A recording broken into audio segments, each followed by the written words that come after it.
श्री महाप्रज्ञ गुरवे नमः। जिसके सांसों में रहता है शाश्वत शांति का स्पंदन, उस महाप्रज्ञ को वंदन, उस महाप्रज्ञ को वंदन।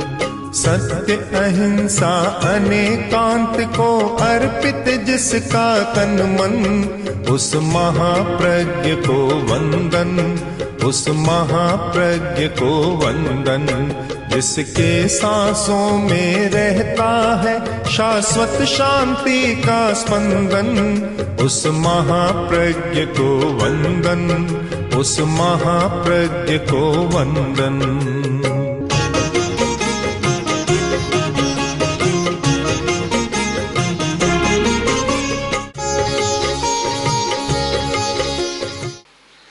किसी से कहा कि तुम कटु वचन का प्रयोग मत करो, मीठे बोला करो।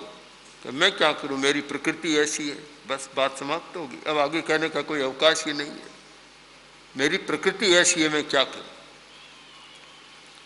यह उत्तर भी यदा कदा यत्र तत्र सुनने को मिल जाता है कि करूं क्या, मेरी प्रकृति ऐसी है। ये प्रकृति की विचित्रता काफी संघर्ष पैदा करती है और पारस्परिक जीवन में कटुता भी पैदा करती है।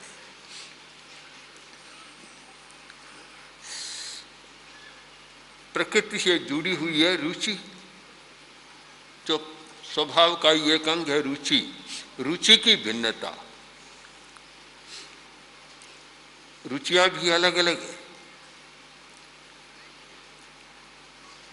मनुष्य की कितनी रुचियां हैं कहा नहीं जा सकता, और एक एक युग में भी रुचियां बदलती रहती है।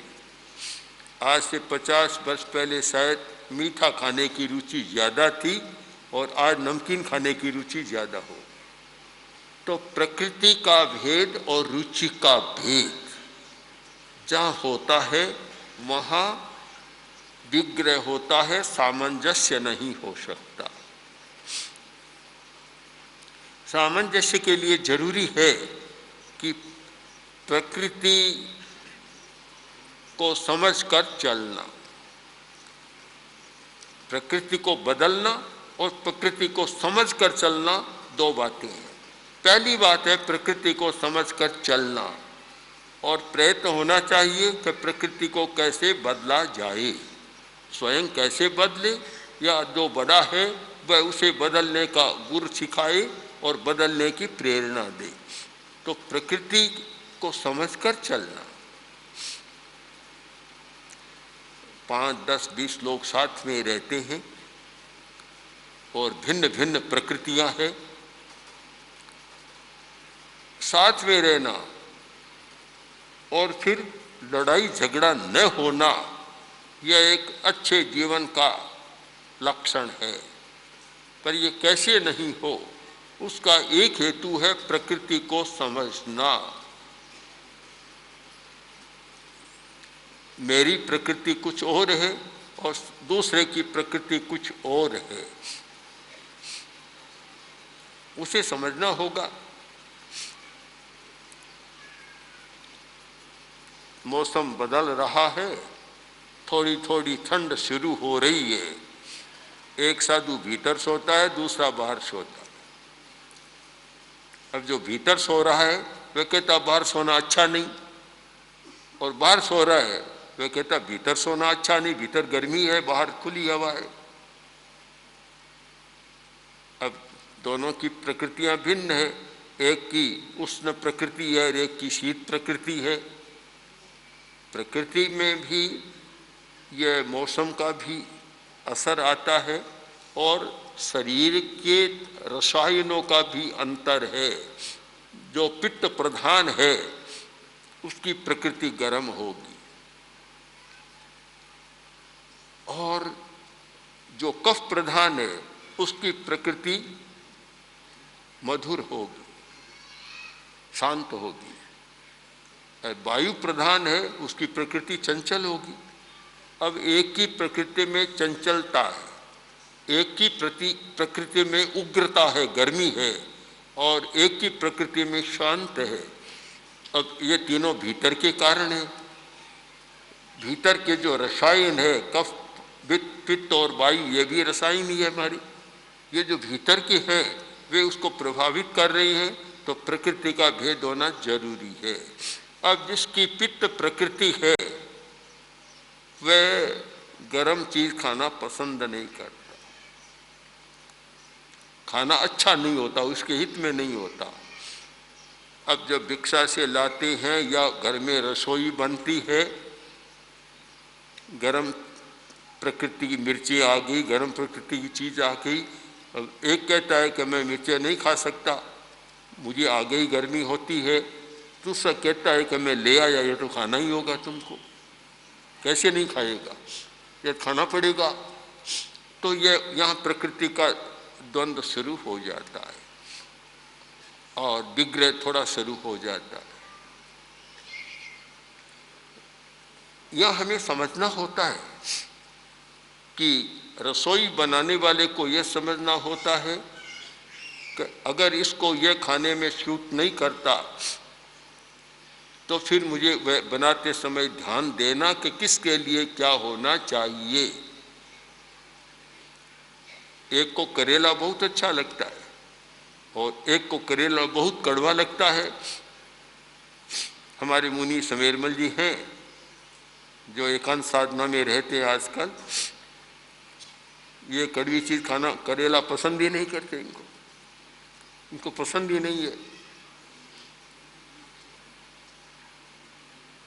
ये जो भेद है रुचि का और प्रकृति का, इसे समझ कर न चले तो फिर लड़ाई तो पग पग पर तैयार। लड़ने के लिए तो बहुत अवकाश है, क्योंकि लड़ाई बाहर से तो आती नहीं है और न लड़ाई के लिए कोई सरंजाम की जरूरत है, न बाजार जाने की जरूरत है। बस थोड़ा सा टेढ़ा बोला, इतने में तो लड़ाई तैयार है। सारी सामग्री अपने पास है। एक महत्वपूर्ण सूत्र है कि दूसरे की प्रकृति को समझकर काम करो, केवल अपनी प्रकृति का आग्रह मत करो, दूसरे की प्रकृति का भी ध्यान रखो तो तुम्हारा सामंजस्य हो सकेगा। और अगर दूसरे की प्रकृति का ध्यान नहीं रखोगे तो फिर सामंजस्य संभव नहीं है।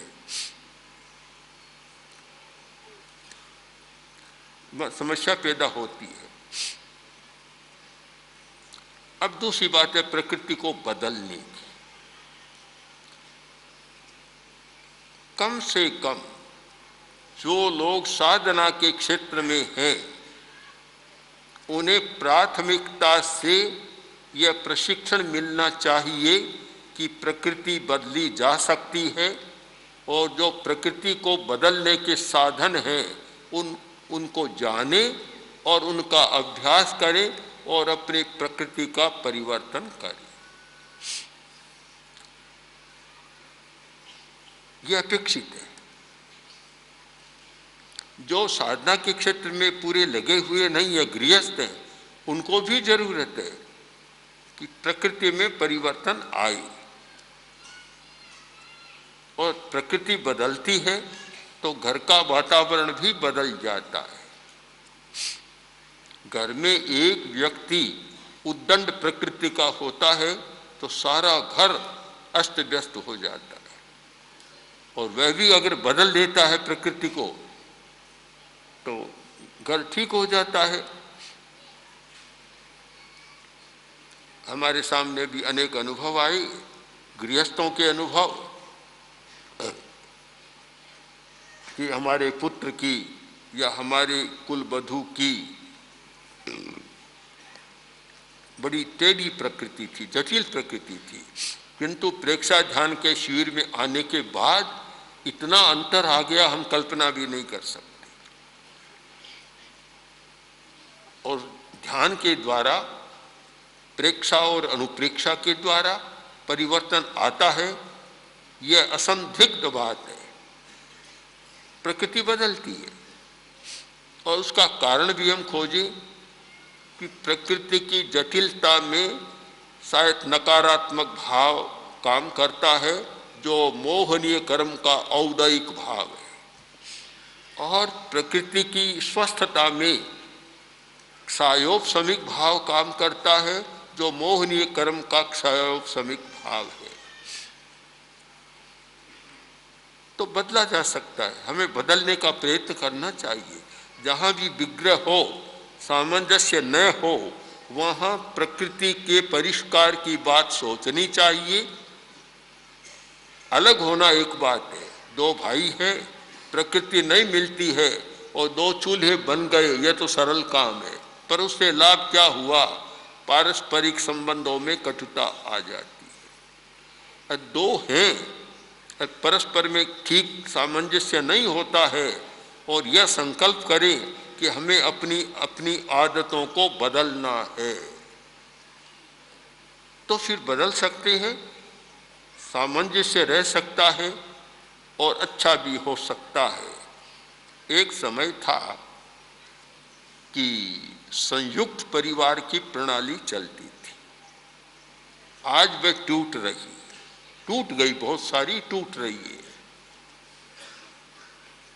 पश्चिम के देशों में जहाँ संयुक्त परिवार की प्रणाली नहीं, वे अनुभव कर रहे हैं कि संयुक्त परिवार की प्रणाली होनी चाहिए, उसमें लाभ बहुत है। जब चार भाई हैं, साथ रहते हैं, सुविधा कितनी है। कुछ लोगों ने बताया कि हम चार भाई हैं, एक कहीं जाता एक कहीं जाता, हमें कोई कठिनाई नहीं होती, काम संभालने वाले हैं, चारों साथ काम करते हैं, कोई हमें कठिनाई नहीं होती। तो दूसरे वाले ने यह बताया कि मैं करूं क्या, समय कैसे लगाऊं, अकेला हूं, आऊं तब दुकान बंद करके आना पड़ता। तो संयुक्त परिवार एक प्रयोग था सामूहिक जीवन का, एक अच्छा प्रयोग कि लोग कैसे एक साथ रह सकते हैं। वो अब उसमें कठिनाई आ गई। कारण क्या? असामंजस्य का कारण खोजें तो पीछे की जो चर्चा थी, असहिष्णुता और अहंकार या मृदुता का अभाव, विनम्रता का अभाव। जहाँ विनम्रता का अभाव और असहिष्णुता होती है, वहाँ कोई साथ रह नहीं सकते, अच्छे ढंग से रह नहीं सकते। सामंजस्य के लिए भी जरूरी है सहिष्णुता और विनम्रता, ये दोनों हो तो फिर प्रकृति को बदलने की बात भी आती है कि प्रकृति को भी बदला जाए, रुचि को भी बदला जाए। हमारे धर्म संघों में हम देखते हैं कि अनेक प्रांतों के युवक बालक मुनि बनते हैं। तो अब जो महाराष्ट्र में जन्मा, उसका खान पान, रहन सहन, रुचि अलग प्रकार की होती है। दक्षिण भारत में जन्मा, उसकी अलग प्रकार की होती है, और राजस्थान में जन्मा, उसकी अलग प्रकार की होती है।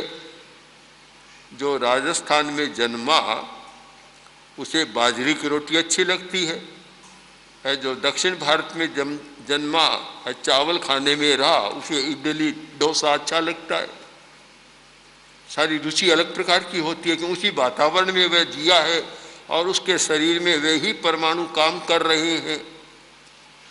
तो ये देश काल की भिन्नता, देश की भिन्नता और काल की भिन्नता अलग अलग है। तो फिर उनमें सामंजस्य स्थापित करना, भोजन में भी सामंजस्य स्थापित करना। थोड़े दिन पहले एक मुनि जी से मैंने कहा था कि कोरे इडली डोसा मत खाओ, दक्षिण के लोग हैं तब मिल जाएगा, आगे गाँव में जाना है तो बाजरे की रोटी का अभ्यास करो, वो भी खाना है, उसके साथ भी जीना है। तो हम हर जगह देश काल के साथ ऐसा सामंजस्य स्थापित कर ले कि कहीं कठिनाई न हो। पूज्य कालूगणी कहते थे कि जिस गांव में जाना हो उस गांव की प्रकृति को समझ लो और उसके साथ अपनी प्रकृति को मिला लो, कोई कठिनाई नहीं होगी। गांव में जाओ तो पहले गांव के बाहर ये कंटीली बाड़ें होती थी, तो ये हमारा कहा जाता था साधुओं में कि जब गांव में जाओ तो पहले उन बाड़ों से संपर्क मिला लो, परिचय स्थापित कर लो, उनसे मिल जाओ तो फिर कांटे नहीं चुभेंगे। हर चीज के साथ सामंजस्य स्थापित करो तो प्रकृति का मेल जो देश और काल की दूरी के कारण होता है उसे बदला जाए, परिवर्तन किया जाए। परिवर्तन के लिए, स्वभाव को बदलने के लिए अनुप्रेक्षा के प्रयोग बड़े महत्वपूर्ण होते हैं। अनुप्रेक्षा से बदल सकता है। तो हम संकल्प शक्ति का प्रयोग करें, उस संकल्प के द्वारा एक नई प्रकृति का निर्माण करें और पुरानी प्रकृति का परिवर्तन या परिष्कार करें। संकल्प बहुत बड़ी शक्ति है। मैं नहीं खाऊंगा, त्याग करते हैं। त्याग क्या है? हमारी संकल्प शक्ति है कि संकल्प शक्ति जागृत हुई और नहीं खाऊंगा, फिर नहीं खाता है, प्रयोग नहीं करता है। अभी कुछ भाई आए गुजरात से, तो उन्होंने बताया कि आप जब सूरत आए और इस व्यक्ति को यह संकल्प कराया था कि अब मैं नशीली वस्तुएं नहीं खाऊंगा, यह बिल्कुल पाल रहा है, उसका पालन कर रहा है। बड़ा नशा करता था, अब तक भी विचलित नहीं हुआ, बराबर निभा रहा है। जब व्यक्ति के भीतर संकल्प की शक्ति जागती है तो कठिन लगने वाली बात सरल और कभी कभी असंभव लगने वाली बात भी संभव बन जाती है। तो हम संकल्प शक्ति का प्रयोग करें कि मुझे अपनी प्रकृति को बदलना है। अगर संकल्प की चेतना जाग जाए तो हो सकता है कि एक दिन में ही बदल जाए, और अभ्यास करे तो हो सकता है 10-20 दिन, महीने में बदल जाए। पर यह सब में निष्ठा पैदा हो कि प्रकृति को बदला जा सकता है और मैं अपनी प्रकृति को बदल सकता हूं। जयाचार्य ने प्रकृति के 2 विभाग कर दिए। तो विभाग है जैसे परिषद में, इधर बहनें हैं, इधर भाई है, बीच में थोड़ा रास्ता है। प्रकृति के 2 विभाग कर दिए। ये कितना महत्वपूर्ण मनोवैज्ञानिक विश्लेषण किया है कि एक खोड़ीली प्रकृति और एक चोखी प्रकृति। 2 बड़े बड़े गीत बनाए इस पर। खोड़ीली प्रकृति का लक्षण क्या है और चोखी प्रकृति का, अच्छी प्रकृति का लक्षण क्या है। खोड़ीली क्षुद्र प्रकृति, शुद्धता में वही आएगा कि कोई किसी की बात को सहन नहीं कर सकता, कुछ जरा सा कहे इतने में तो इतना तनाव कि कुछ समझ नहीं पाता, क्या से क्या कर देता है। अच्छी प्रकृति हर बात को सम्यक ग्रहण करता है। प्रकृति अच्छी नहीं होती तो बड़ी समस्या पैदा होती है। कुछ लोग ऐसे होते हैं कि अपनी प्रकृति के कारण दूसरे को भी कठिनाई पहुंचाते हैं।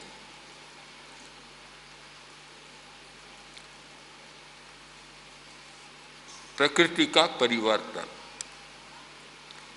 एक संकल्प हमारे मन में जाग जाए कि मुझे अपनी प्रकृति को बदलना है, और इसलिए बदलना है कि सामंजस्य के साथ जी सके, शांतिपूर्ण सहवास के साथ जी सके और सामुदायिक चेतना का विकास कर सके। इसलिए बदलना है। जो संकल्प नहीं करता और ये अनुभव भी नहीं करता कि मेरी प्रकृति अच्छी नहीं है, वहाँ तो बदलने की बात ही नहीं आती।